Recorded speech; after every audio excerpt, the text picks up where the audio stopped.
Бишкектин Октябрь райондук соту Кумтөр Голд компаниясынын мамлекетке 261 миллиард 719 миллион 674 миң сом төлөөгө милдеттендирди. Бул тууралуу жогорку соттун маалымат кызматы кабарлады. Сот Кумтөр Голд компаниясынын Кумтөр кенин иштетүүдөн чыккан калдыктарды Давыдов жана Лысый мөңгүлөрүнө жыйып келгенин мыйзамсыз деп тапкан.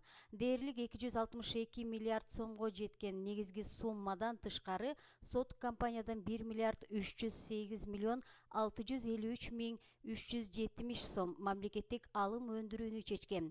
Ишкананын үстүнөн сотко Ысык көлдүн тургундары арызданган.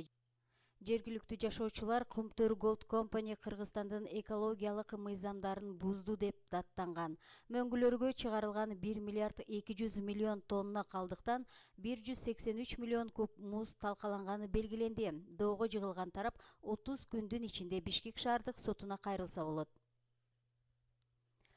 Лейлек районунун арка айылына тажик чек ара аскерлери келди деген маалымат боюнча облустук милиция билдирүү таратты.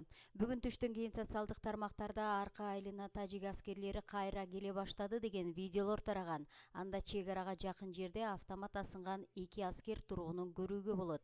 Милициянын айтымында бул маалыматтар тиешелүү кызматтар тарабынан ыкчам текшерилген. Бүгүн мамлекеттик чек ара аймагынын Баткен облусунун Лейлек районуна караштуу арка 1 аймагында тажик тарап чек ара кезметин коюуга аракет кылган.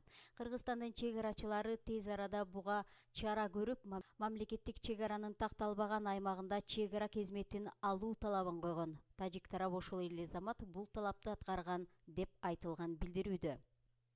28-30 апрель күндөрү жана 1 майда Кыргыз-Тажик чек арасындагы куралдуу жаңжалда 36 кыргызстандык курман болуп, 190го жакыны жараат алды.